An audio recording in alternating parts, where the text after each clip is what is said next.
Hey folks, I think it's 2:30, so I think we'll begin. And welcome everybody for joining us here at Emmanuel College at University of Toronto. You can hear me all right? Okay, everybody can hear?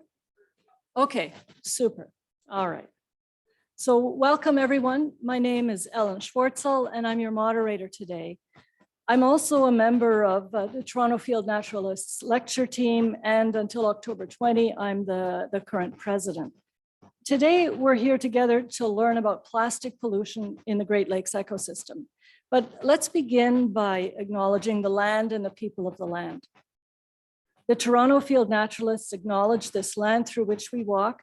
For thousands of years, it has been the traditional land of the Wendat, the Seneca, and most recently, the Mississauga of the Credit River. Today, it is still the home to many Indigenous peoples from across Turtle Island, and we're grateful to have the opportunity to be on this land. A land acknowledgement is good as a start, of course, but we also know that each of us has to walk the path toward truth and reconciliation. And as a settler, I know that I have work to do. Let me welcome all guests joining us today. We hope you'll come again. And in fact, we hope you'll join us as members of the Toronto Field Naturalists.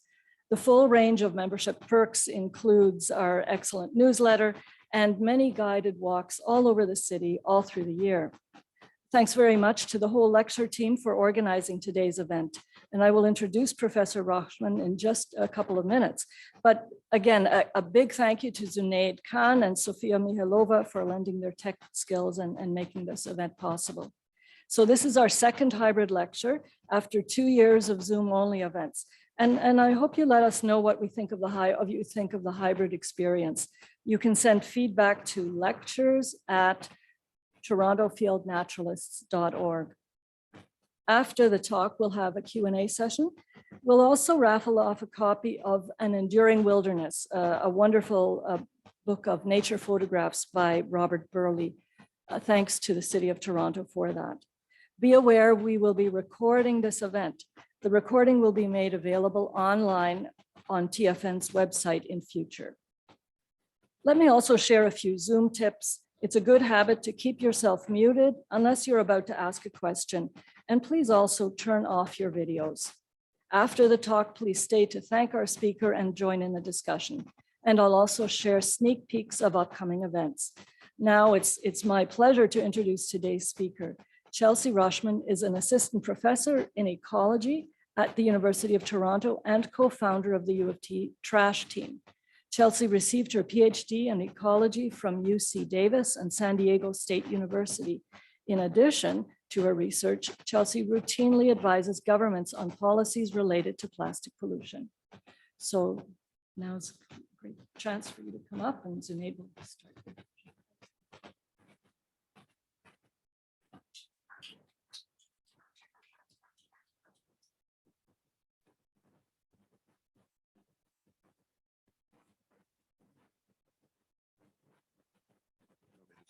Slideshow.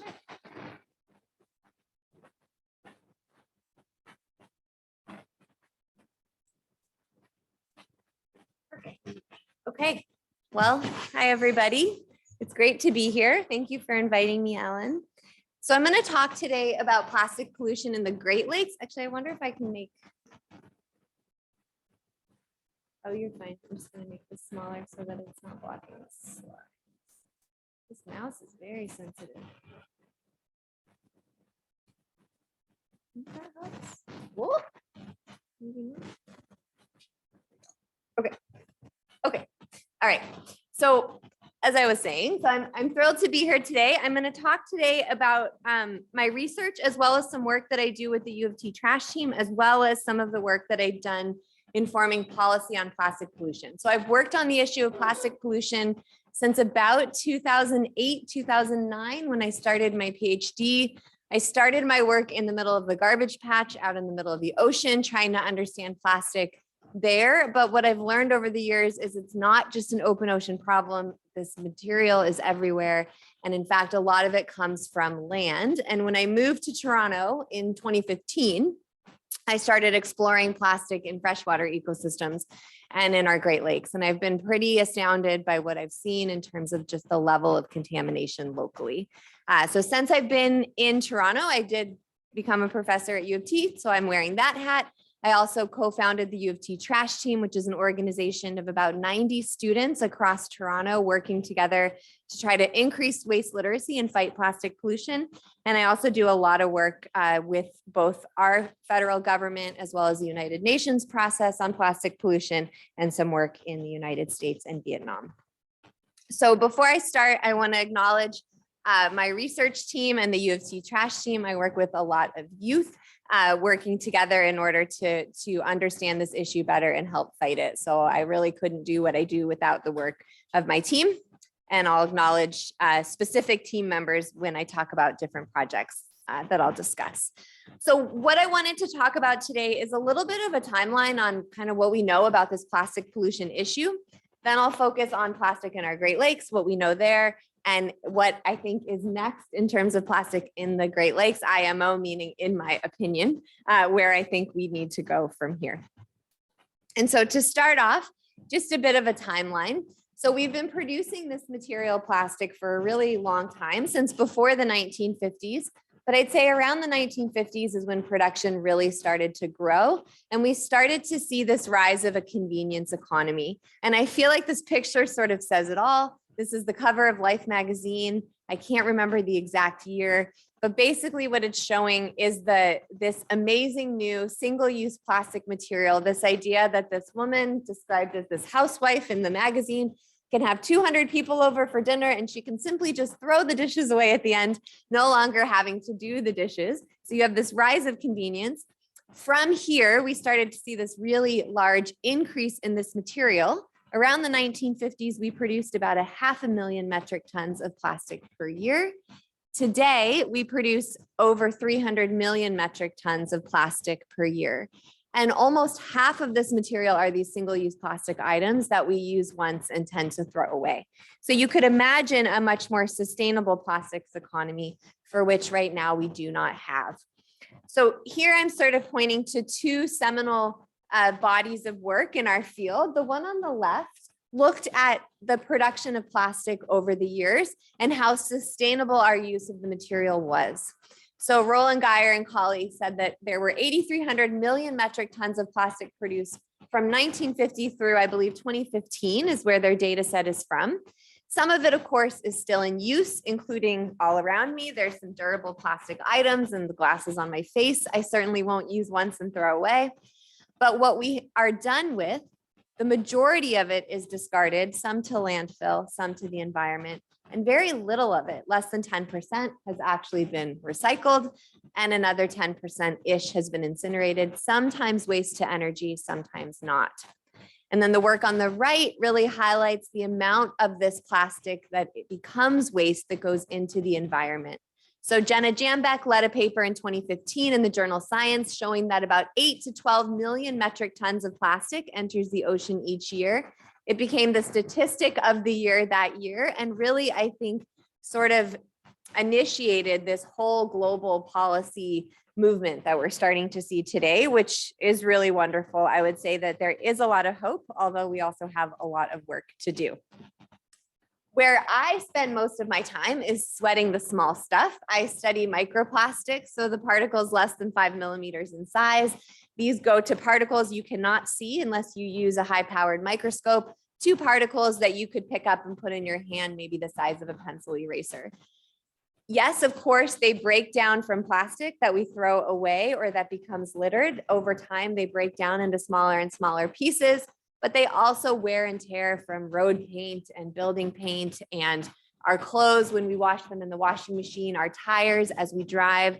So there's many sources of this material. We've learned that. And over time, we've also shown that it's not just about the oceans. There seems to be plastic and microplastic in terrestrial and freshwater ecosystems as well. And I would say in the most recent decade, the one that we're in right now, we've really come to appreciate that microplastic pollution is pervasive. It's cycling in the global dust cycle. Unfortunately, it's in the food that we eat and moving through food webs. And because of everything that we've learned, and we're starting to understand more about processes, there's no longer any doubt about contamination. People have started to work on mitigation. So the graph on the right shows the projected, if you look at the yellow, how much plastic we think is going to enter the environment under a business as usual scenario by 2030. But the purple line is so the blue line is sort of if we do everything we said we're going to do. So if we actually do the policy, that's where we'll land. And the purple line was us trying to figure out how much work do you have to do to get below that 8 million metric tons that sort of initiated the movement in general. So a lot of researchers right now are trying to understand processes of plastic and how they move around in the environment, but there's a lot of work for how to mitigate it. And so in the policy arena, two things that I'm pretty excited about. One is Canada's proposed management approach to plastics. It's pretty integrative in that it includes both a ban of certain single-use plastic items that don't belong in they don't fit in a circular economy, so they're unnecessary. They can be replaced and you can't recycle them.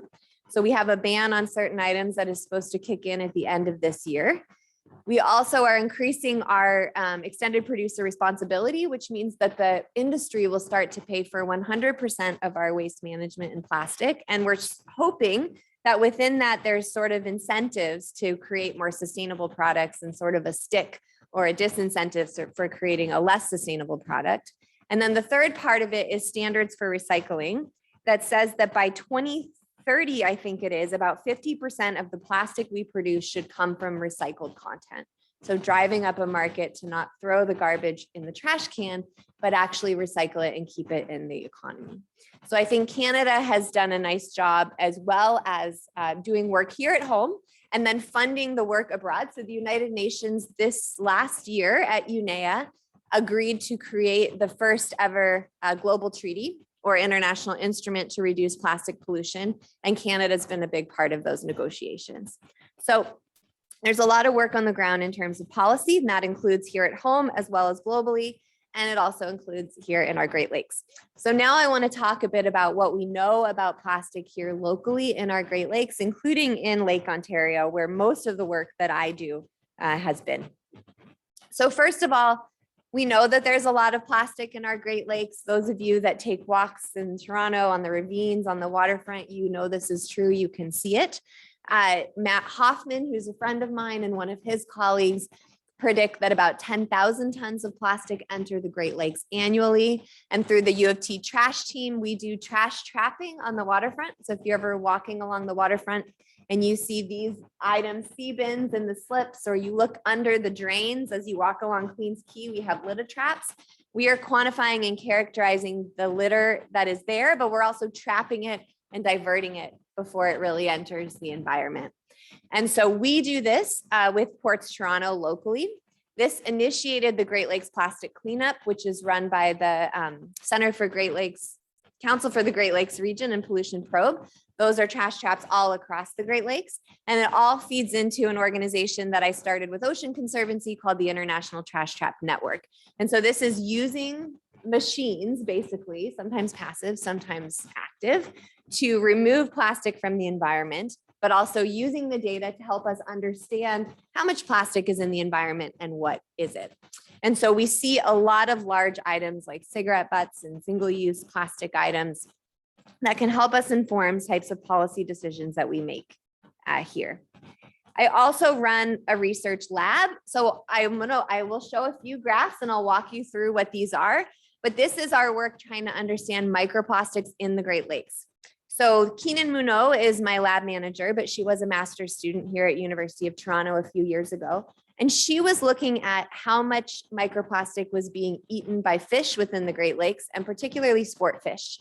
So some of the species on the bottom where you see the letters, so the BB would be brown bullhead. She was looking at white sucker, yellow perch, smallmouth bass, different species of fish, different locations within Lake Superior and Lake Ontario. And then on the y-axis is just the number of particles per fish. The thing that was striking here is that we found plastic in almost every fish. But what really shocked me was that one fish had 915 pieces of plastic in its stomach. I would say the average was around 100 particles per fish. And this is much higher than what I had observed in the middle of the ocean when I started my work in 2009 by going out into the North Pacific garbage patch. So we know that our fish are eating the plastic. Then I had two students, Haley McElraith, who was an undergrad in my lab. She's now in the UK doing her PhD, and Joel Kim, who finished his master's in my lab a few years ago. And we wanted to look at, with the Ministry of the Environment, were any of these plastics leaving the gut and going into the tissue, the part of the fish that you and I might eat. And so here we sampled fish from Lake Simcoe. We counted the bigger plastics above 125 micron and the smaller plastics between 63 and 125 micron. All of that is small, smaller than you can see with your naked eye. We quantified it in the gut, the fillet, and the liver. Those are the different colors of bars. And the benthopelagic versus demersal is whether the fish feed from both the pelagic and the bottom, or demersal meaning the bottom. But what you want to focus on here is the amount of plastic on the y-axis. So where the bars are between the gut, the fillet, and the liver. And the fillet and the liver are the orange and the purple. And here you can see that we are seeing microplastics in those organs and at higher concentrations than we expected, actually. So we're trying to understand how this happens and what it means for human health. So it's not just about how it impacts an ecosystem, but also how it impacts ourselves, right? And we are part of that ecosystem. So I'm an ecologist, so I can't tell you how it impacts human health because that's not what I study, but I can certainly help the people who try to understand that know something about exposure, how much we're exposed to. But the final plot I want to show you from my research lab is looking at how microplastics impact organisms within our lakes. So here you have on the top a fathead minnow, which is an important prey fish in our Great Lakes, and on the bottom a chironomid. If you've ever gone to the spit during the spring when you have to wear a mask because of the flies that are everywhere because you don't want to inhale the flies when you're biking or walking, these are chironomids. You get these big blooms as they emerge from the lake. They're annoying sometimes to us, but they're incredibly important to the ecosystem. And so Kennedy Bucci was a PhD student in the lab, and so was Lisa Ertl. They both recently graduated. They were looking at how microplastics impact these important organisms. So on the top, Kennedy was interested in how the particles themselves from the plastics impact the fish and how the chemicals from the plastic impact the fish. And so on the graph, you can see the survival of fish on the y-axis, and the control weren't fed any plastic. And then in the middle, you have them not really fed the plastic, but exposed to the chemical. And then on the right, you have the plastic that are exposed to the actual, or the fish that are exposed to the actual plastic. And you can see a reduction in survival because the boxes are going down to about, in this case, a median about 80% or lower survival in the fish exposed to the plastic. So we are seeing that if fish eat the plastic, it can cause them harm. And then in the chironomid on the bottom, we were looking at the time to emerge. So that's their development. Is their development slowed by the increase of plastic in their environment? And so Lisa was interested in microfibers. So these are the plastic that come from our clothing. And so she was exposing these organisms to both a cotton and a plastic polyester microfiber to say, does it matter what the material is? And she was finding that in the exposure with the highest amount of these materials, she was seeing a decrease or an increase in the time to emergence, which is slowing down in their development. In both of these cases, the physical particle was causing the effect. And we do think that there's a bit of a food dilution effect with plastic. So if you imagine you're an animal in the environment and you're swimming around and you're exposed to this plastic material, if you eat plastic instead of your food, you're going to have a decrease in the nutrients that you need, which could eventually cause a problem in development or even survival. And so when we think about the risk of microplastics, these are some of the effects we know about. And other people in other labs and other research groups have also looked at what are the effects of plastic pollution to freshwater organisms. And so all you're looking at here is all the different levels of biological organization that microplastics can affect and the different sizes of plastics from the nanometer scale to kilometers like fishing nets. And where you have an effect detected is just showing you there is evidence that plastic can impact animals. But there's also evidence that plastic may not impact animals. And so it's complicated. And I think it depends on the size of the plastic, the amount of plastic, the type of plastic. So there's a lot of research to do. But the good news is that Environment Canada is interested in understanding more about this contaminant to think about whether or not they should be considered under existing policy frameworks. So some of you may be familiar with the State of the Great Lakes report. It comes out every 3 years.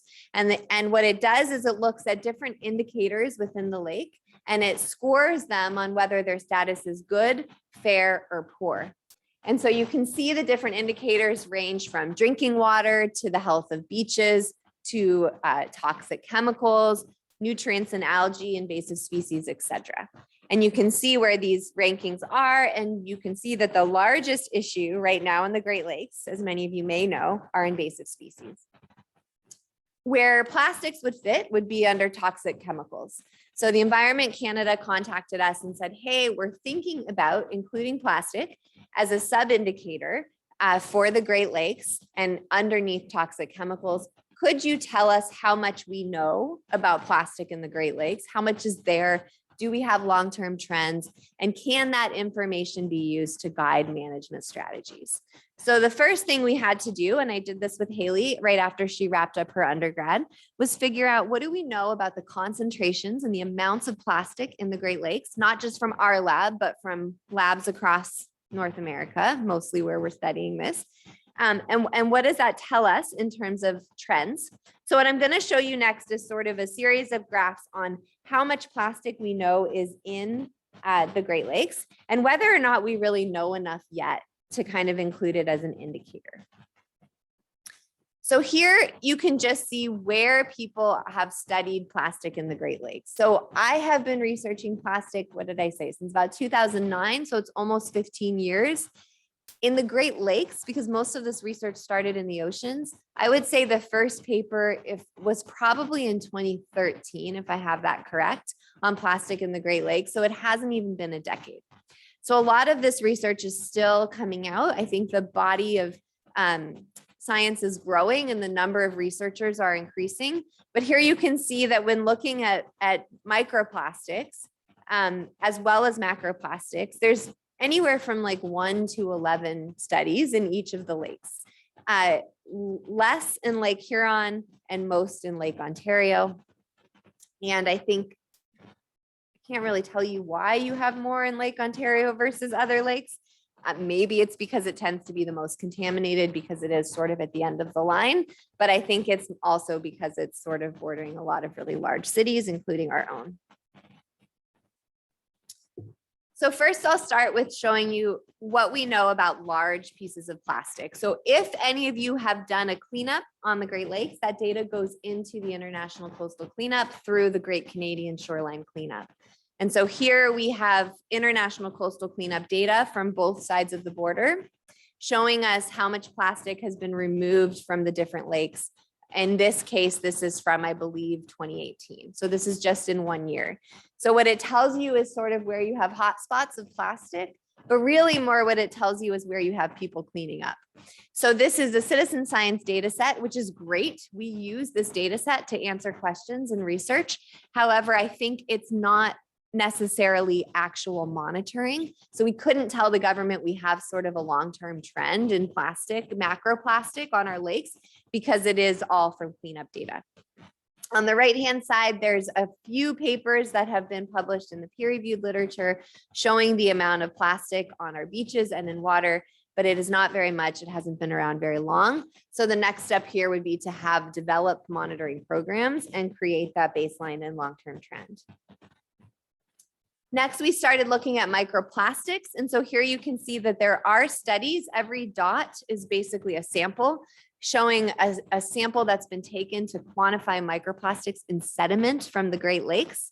You can see for the different lakes, so Erie, Michigan, Ontario, and then what's been measured in the tributaries. So for example, the Don River, the Humber, et cetera.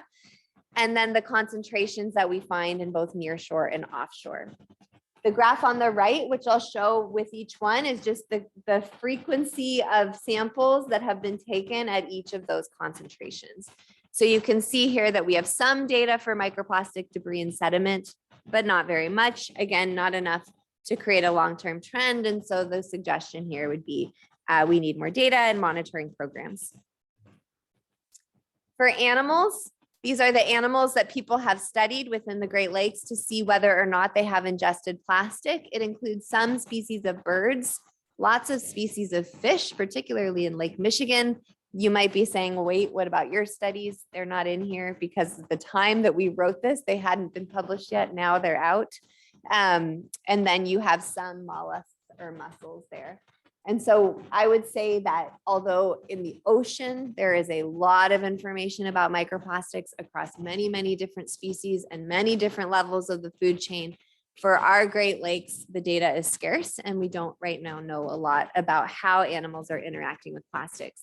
And here is all for microplastics. We know very little about how animals are affected by macroplastic in the Great Lakes and very little about fishing debris. So in the ocean, we know a lot about ghost fishing and ghost nets that are left behind and how they fish organisms even after they've been left. But in the Great Lakes, we don't have very much data on this. And I'm not sure if that's because we don't have as many ghost nets or because we haven't done the research. There certainly are fisheries in our Great Lakes. Okay, then I saved water for last because I think we know most about how much microplastic is in our water. So here you can see we know concentrations in almost every single one of our lakes, including tributaries. The top are all of the samples. The bottom are all of the samples at the lower concentrations because those really high concentrations make it so you can't see the bottom of the graph. And so you can see how much is there in the lakes as well as in the tributaries. I know at the moment those concentrations don't mean a lot to you. I'm going to talk about that in a second. But what I want you to notice here is that generally when people take samples, they tend to find the debris, and we are starting to understand the amount of plastic in our lakes. And here's the amount in the tributaries. But for water, we could actually look at how the concentrations were relevant to risk because there have been some risk assessment frameworks that have been done very recently on plastic pollution. So here what we did is we took the similar graph that I showed you before where you have the amount of samples that are above a certain concentration of particles. And we looked at the hazard concentration that would affect 1% of freshwater species and 5% of freshwater species from studies that have been published by Albert Coleman's in the Netherlands. And so here you can see that the HC1, the dotted line on the left, the hazard concentration that affects 1% of species, there are several samples from both Ontario and Michigan that are over there, that are over that line. And for HC5, there's like one sample from Lake Michigan that is over that line. So here we actually said, okay, if you wanted us to grade the Great Lakes in terms of microplastics in the water column, we would say that they are for the most part good, but that for Lake Michigan and Ontario, you have some samples that are fair. But really what we proposed is that we could use such a framework in order to basically start grading the lake. And so here's kind of what I think is next, in my opinion. And so our first step was to create this document for the government. We sent it to them. We basically pretended like plastic was a sub-indicator and we wrote them a report. Recently, we have applied for a working group through the International Joint Commission, which is across both the United States and Canada, to start to actually think about how we might monitor plastic in our Great Lakes. We might assess it for risk and have frameworks that are based on that risk to tell us the type of management that we should do. So we just got basically granted the ability to have an IJC working group. We're putting together the group members right now, and together we would sort of work on these three things. And this idea doesn't come from nowhere. There's actually already some groundwork that's already been started to basically help us as we begin our work. So I did my undergraduate and graduate work in California. So I still end up doing quite a bit of work in California. And California recently passed 2 bills on plastic pollution. One was on plastic in drinking water. And the second one is on plastic in the ambient environment or just in the ocean offshore. And so the first thing they had to do was agree on a definition for microplastic, which might seem silly. We sort of know what it is, but there are certain things you have to use to define it for policy. So what is the size of microplastics we're interested in for policy in California? And we decided it was between 1 micron and 5,000 micron, whereas in the literature, some people include nanomaterials. So we said we're not including that. It also depends on whether something is semi-synthetic. So the filter of a cigarette butt or a cigarette is cellulose acetate, which is a semi-synthetic, like it's a synthetic cotton material, synthetic cellulose. And so we said that semi-synthetic counts as a plastic. So that's kind of what I mean by define it. Then we had to create standardized methods for measuring microplastics, particularly for drinking water, but also for waters offshore and sediment and biota or fish tissue, and then developing a risk assessment framework.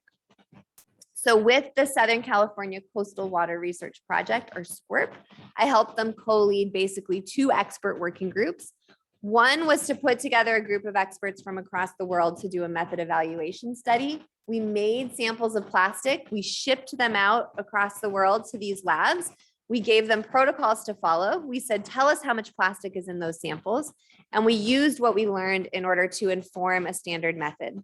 A standard method for microplastics has just been accredited by the state. And so we could bring those methods to Canada or to Ontario, depending on who's willing to adopt them, see whether or not we need to adjust them based on stakeholders here, and move forward with a method for monitoring.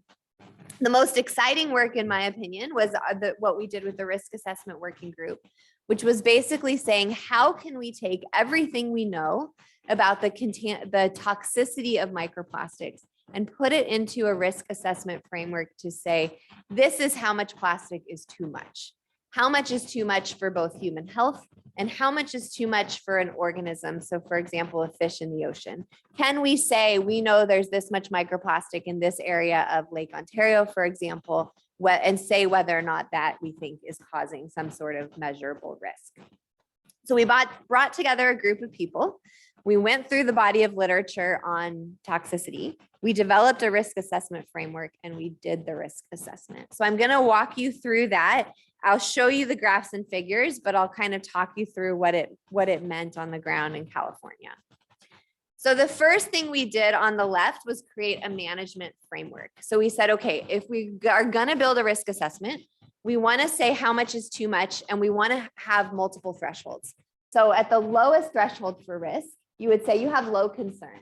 If your concentration is above X, we want you to start monitoring. Right now in the Great Lakes, we have no monitoring. So we'd say, okay, you want to turn on monitoring. If you go over threshold 2, then you might investigate the sources of contamination to try to understand where you can reduce those sources. If you go over threshold 3, you need to initiate mitigation strategies. That might look like rain gardens on storm drains to prevent microplastics from entering our lake. So some sort of mitigation technology that sits on a storm drain or a wastewater treatment plant, et cetera. And then threshold 4, you would implement pollution control measures of highest concern. So that may be telling people don't eat brown bullhead in Lake Ontario because of the amount of microplastics that we have. We don't need to do that, but that's just an example. And so we first created this management framework, and then we had to quantify the thresholds. So we wanted to say, okay, how would we take toxicity data and actually develop these thresholds? So we needed, like we said, 4 thresholds. So I'll walk you through what these graphs do. And then if you have any questions, you can feel free to ask me questions and I can explain it. So for thresholds 1 and 2, there are different graphs from threshold 3 and 4. And that is because for 1 and 2, we said we're going to include data that affects every level of biological organization in an organism, because these are lower thresholds. So if it affects gene expression or survival or reproduction, that's okay. For thresholds 3 and 4, where we felt like we needed to be more conservative or less conservative in terms of the environment and more conservative in terms of our confidence in the science. So we said here, we want to only include effects at the higher levels of biological organization, meaning does it affect survival? Does it affect reproduction? Then you can see here, there's a top and bottom graphs, which have, top and bottom graphs, which one says food dilution and one says tissue translocation. Food dilution I told you about, where we think if an organism is eating plastic, it starts to feel full, it gets satiated on a non-nutritious material, and that can cause an effect. Tissue translocation, the smaller particles can move, remember, into the fillet, which I talked about with the fish, which may cause a different type of toxicity. So we have thresholds that are thresholds 1 and 2, or different effects mechanisms. The hazard concentration that affects at X% of species is where you sort of draw this vertical line across it, like I showed you here. So the hazard concentration that affects 5% of species or 1% of species, if you imagine drawing a line like that on these graphs, you can see the amount of species that might be affected over a certain amount of particles. So we end up with these concentrations. So for food dilution, you can see the concentrations for each threshold, and for tissue translocation, you can see the concentrations for each threshold. I can tell you from experience that the tissue translocation thresholds are high, and we don't see any samples really in the Great Lakes that cross those thresholds. The food dilution thresholds are relatively low, and we do see some concentrations that cross those thresholds. On the right, we just wanted to ask our group, how confident are you in our risk framework and the thresholds that we've created? On the top, we're kind of in that green and blue. That we're saying we're confident in our framework. On the bottom, you can see we have less confidence in the actual thresholds. And the reason for that is because people felt like there wasn't quite yet enough scientific literature that had the type of data we need to do the risk assessment. But what's cool here is we've created a framework that can be used as we create more data to do a risk assessment. So what if we plug these thresholds into data from California? So when I first came to University of Toronto, I came with 400 samples that needed to be analyzed from San Francisco before I could sort of move on to local work. And so my 400 samples were to measure the concentrations of microplastics in the San Francisco Bay. And then Scott Coffin, who was a PhD student at the time, but now works for the California State Water Board, took the concentrations we found, took the thresholds we created in the working group, and basically overlaid them. And here you can see how many of each of our samples are above or below each one of these thresholds. And the color coding of each sample sort of tells you whether it's above or below threshold 1, 2, 3, or 4. So all the green is below. So everything kind of outside the bay is mostly below, which makes sense. It's more dilute. But in the bay, you tend to get some of things that are above thresholds 1, and even a few that are above threshold 3. So this is kind of the power of having a framework, is you can say, based on these concentrations, here's the risk I think you have, which then, remember, informs those management strategies. So we've done sort of this with some of our data in the Great Lakes, but we haven't, this is just me saying, okay, based on these thresholds, what if I threw these on top of the plot I showed you before? And so here you can see, again, it really seems like it's Lake Ontario and Michigan that have samples that are above those thresholds. But this is really just the beginning, and I am just one human who did work with people in California. So the next best step is really to create a group of people across Canada to work together to say, do we like this framework? How do we improve it? Can we use it for sediments as well? And what are our next steps here in the Great Lakes? So Eden Hadley is now a PhD student in my lab, and she's going to be helping lead that as we get started this semester, actually, on that working group. And I think that is my last slide. So I want to thank you for listening, and I'd be happy to answer any questions, particularly on some of the graphs up there and how we did things, or even just about policy in general. Thank you.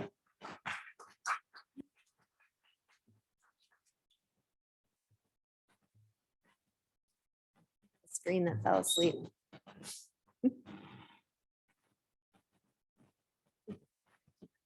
Sleeping screen.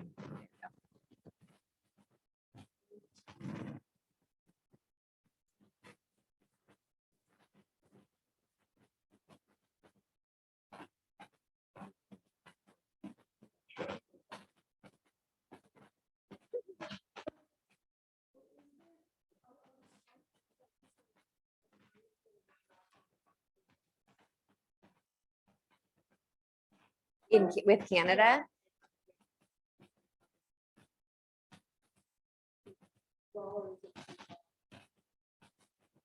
Yeah, so there were within our working group, because I was part of it, I asked if we could have Canadian representatives. So there was somebody from Health Canada on the working group that was looking at human health. And then there was people from Environment Canada on the working group for environment health. And then there were some researchers from Canada that are quantifying microplastics in samples, and somebody from Ministry of the Environment. So we did try to kind of have this cross-pollination so that as we move into local work, we can not reinvent the wheel, but just kind of improve the wheel. Yeah. Mhm.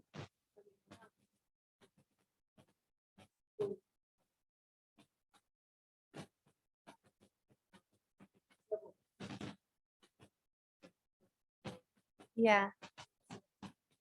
Yeah. Mhm. Mhm. Yeah. And I think that's generally true that California takes the lead. It's funny with plastic. I think they are now, like they've massively caught up. But Canada was ahead for a little while in terms of policy, and not on research, but in terms of policy. And some of what we have done federally has informed some of the bills in California that are kind of on the table or have been passed lately. Which is good. Mhm. Mhm.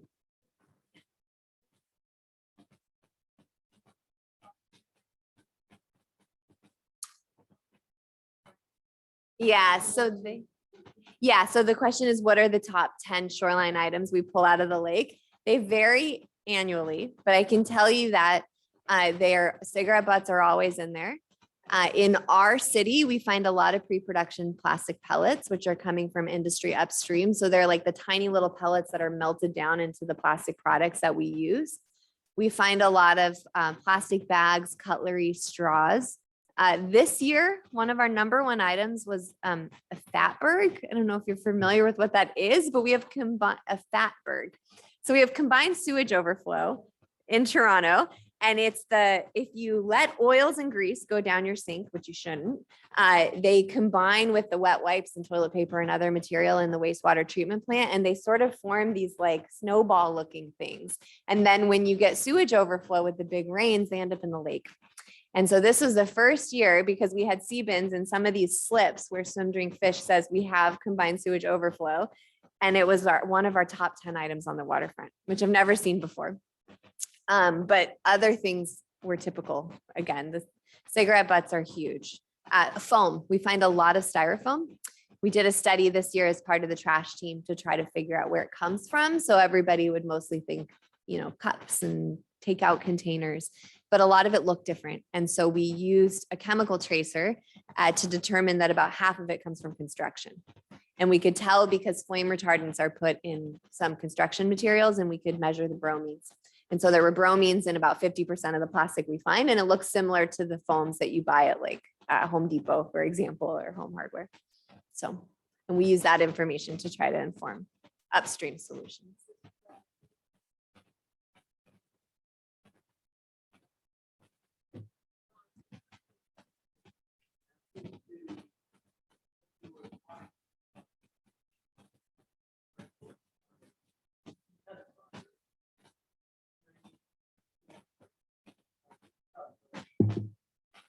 Yeah, good question. So the question is whether or not, I mentioned that there's cotton microfibers and polyester microfibers. So our clothing is made, I think that's 60% of the clothing we wear is made out of plastic. The other 40% is usually made out of cotton and other microfibers. When we wash our clothing, they all shed to produce microfibers, and they all go to wastewater treatment plant, and some of all of them go out into the environment. I don't know how much it matters in terms of the cotton will break down faster, but on a time scale that's still pretty slow. So my opinion on the solution to this problem is to put filters in washing machines. So when they manufacture washing machines, there should be filters in them, and those filters will stop the microfibers at our homes before that water goes to the wastewater treatment plants. We've tested filters, washing machine filters, in our lab, but also in Perry Sound. We had 100 volunteers put them on their homes, and it reduces a lot of microfibers going out into the wastewater treatment plant. So we could like significantly see a difference. So my suggestion is not to stop making plastic clothing for this particular issue. It's more filters on washing machines.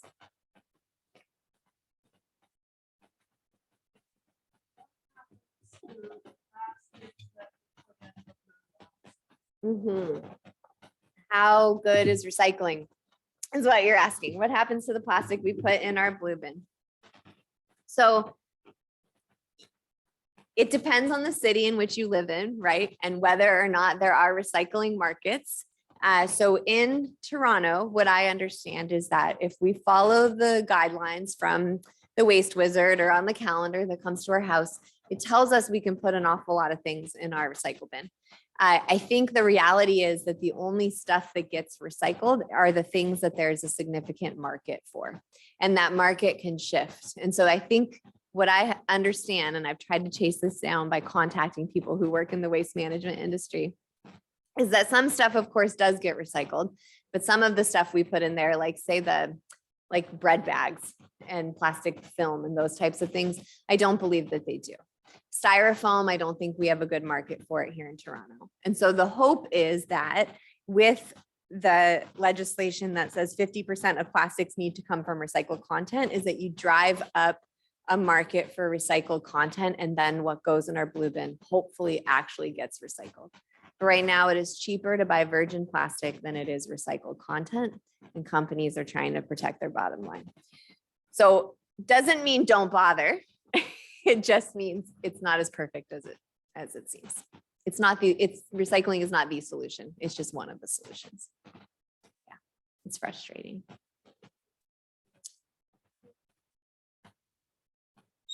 Okay, do you want me to read them?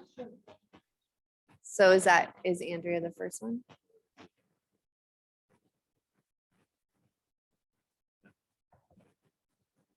What are some mitigation strategies in general for plastic? So I would say that for large plastic, I think effective recycling is one of them. I think getting rid of the materials that are not essential, that can be replaced with something else and don't fit in a circular economy, or that can't be reused or recycled. I think so. I'm all for reducing the amount of plastic we produce, reusing and recycling the stuff we have to use.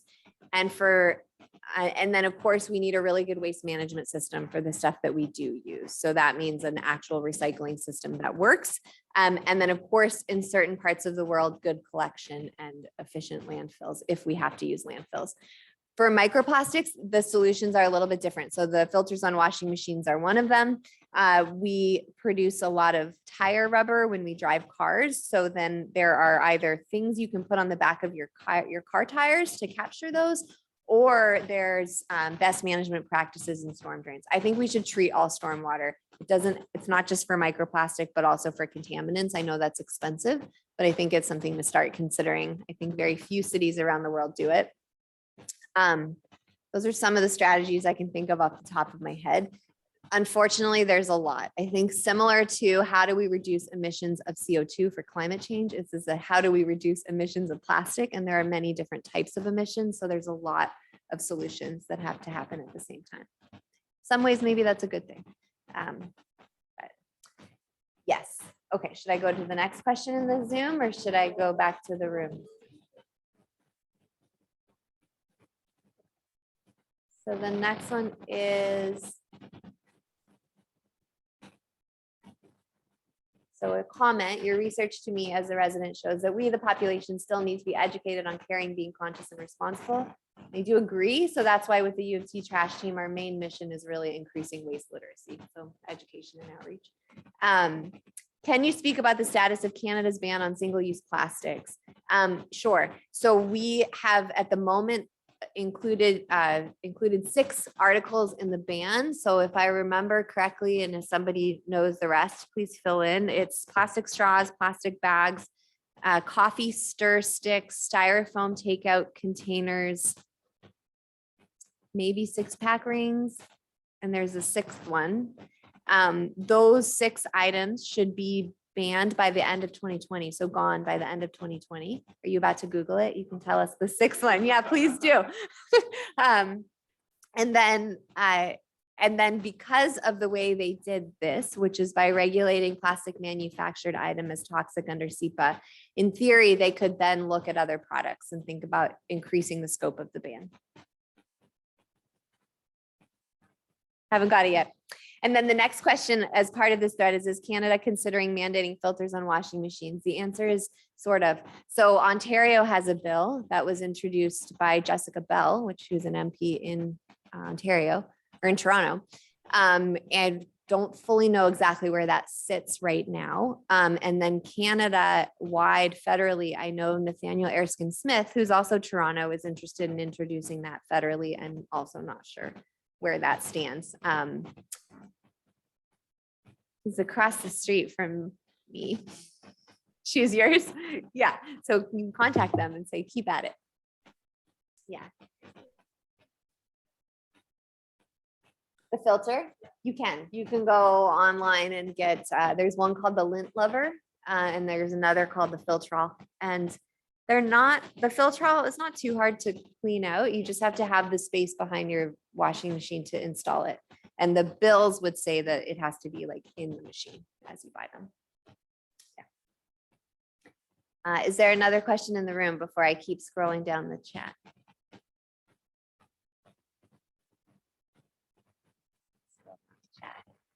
If we keep making plastic clothing, doesn't it end up in landfill and then migrate into waterways over time? Yes. So I am assuming, Carol, that this is also a reaction to me saying I'm not saying we should stop making plastic clothing. So it's just that I don't think we're going to stop making clothing. So I think that I think a real issue right now in clothing is fast fashion. So we make a lot of clothing, people wear it a couple times, they get rid of it, they throw it away. Kind of this like Forever 21 H&M type store where you get cheap clothing. So I think it's more important for clothing that we reuse, we wear for a long time. We don't have to wash every single time we wear, then it will last longer and create less microfibers. But I think we will continue to make clothing. So I guess my comment is I personally, as a runner, would prefer to sometimes wear synthetic materials, but in other situations, I'm perfectly happy to wear cotton.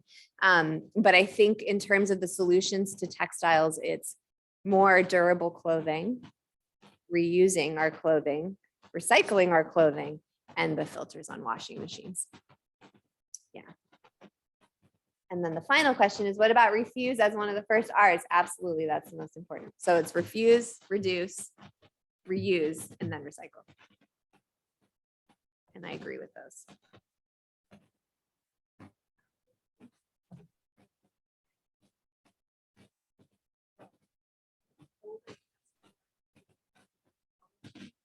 Yeah.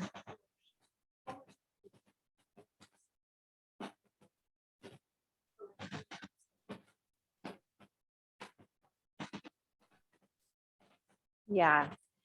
Yeah, I mean, I don't have the numbers for you on all of this, but I think the clothing, the textile issue is huge.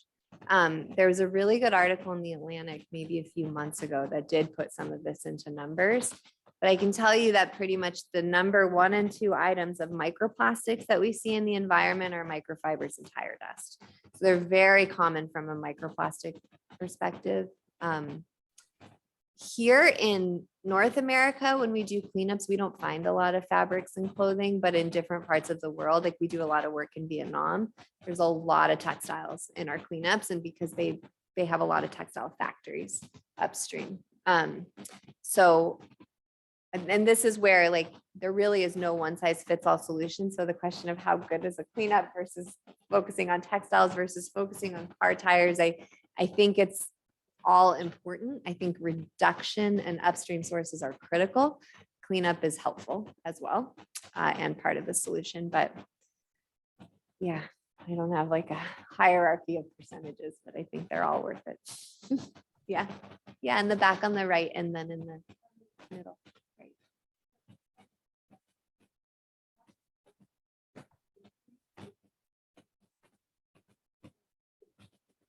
It's a great question. The question is whether anyone has kept track of the increase of plastic pollution since the start of COVID. The studies I have seen, so first of all, the amount of waste certainly went up, right? With people ordering more through the mail. And then of course, the increase of single-use PPE, which of course is important, but it does certainly cause waste. And then in terms of the amount of litter, we've seen the number, like I think you asked earlier, what were the top 10 items? So PPE was one of the top 10 items in the Great Canadian Shoreline Cleanup, and we hadn't really seen that before. So it's obviously really important we at least waste correctly after we use it. But I haven't seen how the amount of plastic waste specifically has increased with COVID, as well as production numbers. But I know with switches from using oil for energy, there is some evidence that suggests that there's more push for more plastic production, because if you have a market for oil, you want to put it into somewhere else. So it'd be interesting to see how those numbers have changed over the last few years.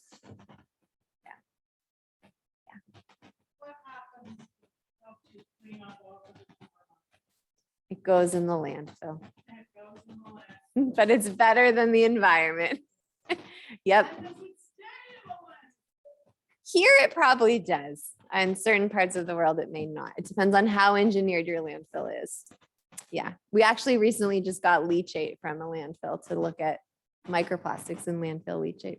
I don't know the answer yet. Yeah, you had a question?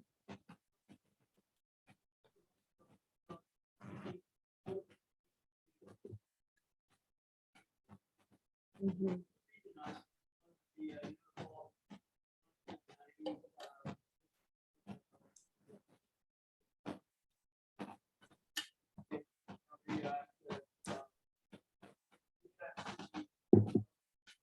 Hmm.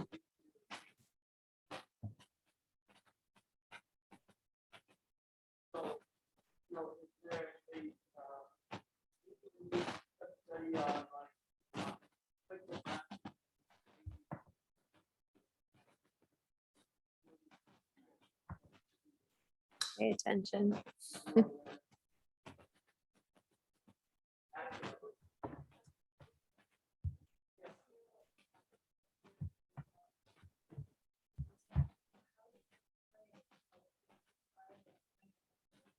Mhm.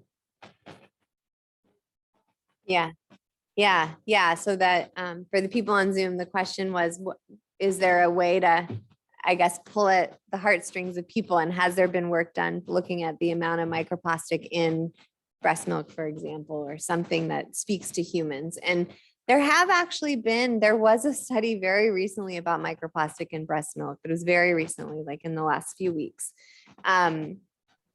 But I haven't seen a big educational campaign around that type of thing. Most of the educational campaigns around plastic, I think, have been on shoreline cleanup and environment, and less on human health thus far. And that even includes our own work. But you're right, that could make a difference and tug at people. And I would say that just watching the trajectory in policy over the years, it is the stuff that is more about humans that starts to make governments move. Like in California, the first bill was drinking water.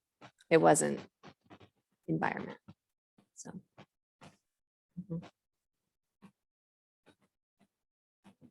Welcome.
All of them or the last 4?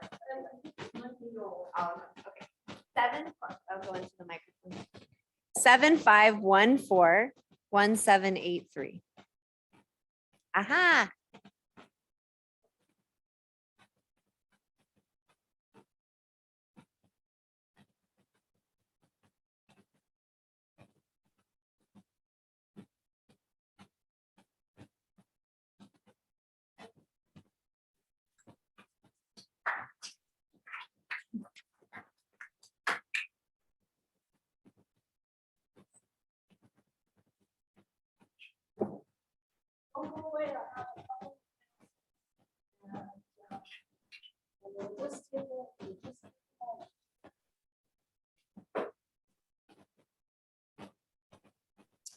Hello, everybody. Don't go away. I've just got a couple of announcements to finish up.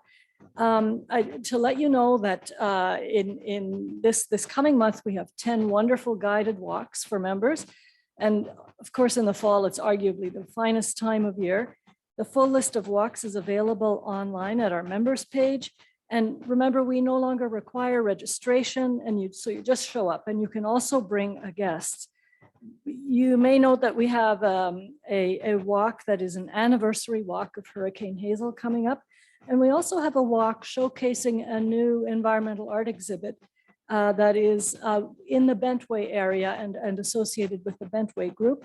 And that's also in partnership with Lost Rivers on October 16. Now that one does have pre-registration because it's in partnership. Go ahead.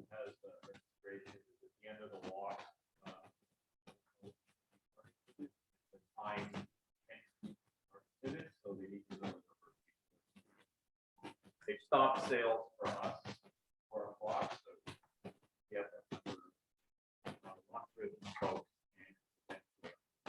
pretty cool. It's show is called Confluence, and Ellen gave a walk to the artists through our ravines. It's influenced by our ravines and watch. They use reclaimed wood. Yeah. As well, I want to remind TFN members that we absolutely do need you at our annual general meeting coming up on Thursday evening, October 20. So that's pretty soon. And the Zoom invite will be up on the members page soon. We need 50 people for quorum. We are going to approve the new board and our financial statements. And we need you to help thank our tireless volunteers. So I'm counting on every one of you to show up.